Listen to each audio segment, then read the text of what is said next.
తెలుగు రాష్ట్రాల్లో వాతావరణం మారుతోంది. ఎండ తీవ్రత పెరుగుతోంది. పగటి ఉష్ణోగ్రతలు పెరుగుతున్నాయి. అయినా రాత్రికి చలి కొనసాగుతోంది. ఇటువంటి తరుణంలో బంగాళాఖాతం నుంచి ఒక హెచ్చరిక వచ్చింది. తెలుగు రాష్ట్రాలకు వర్ష సూచన ఉంది. అయితే ప్రస్తుతం ఉత్తర కోస్తాలో దట్టమైన పొగమంచు పడుతోంది. మన్యంలో చలి తీవ్రత పెరిగింది.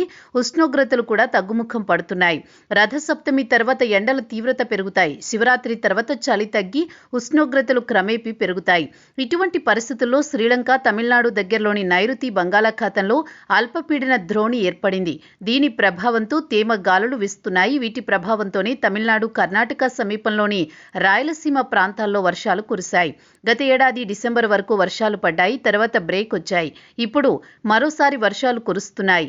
వాతావరణ శాఖ అంచనాల ప్రకారం రాయలసీమ, కోస్తా ప్రాంతాల్లో అక్కడక్కడ వర్షాలు కురిసే అవకాశం ఉంది. మరోవైపు పార్వతీపురం, మన్యం, విజయనగరం, అల్లూరి సీతారామరాజు, ఏలూరు, పశ్చిమ గోదావరి జిల్లాల్లో పొగమంచు ప్రభావం ఎక్కువగా ఉండనుంది.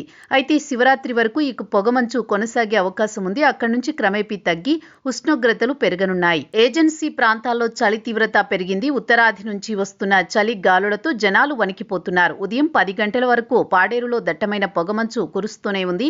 దీంతో ప్రయాణాలకు ఇబ్బందులు తప్పడం లేదు. వాహనదారులు లైట్లు వెలిగించుకుని ప్రయాణాలు సాగించాల్సి వస్తోంది. మరోవైపు మన్యంలో కనిష్ట ఉష్ణోగ్రతలు నమోదవుతున్నాయి.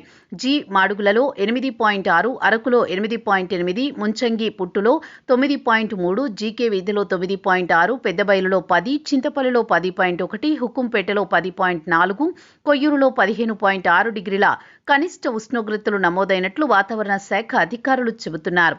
సాధారణంగా శివరాత్రి తర్వాత మంచు ప్రభావం తగ్గుతుందని చెబుతున్నారు. ఈ లెక్కన మరో 3 వారాల పాటు ఇబ్బందులు తప్పవన్నమాట.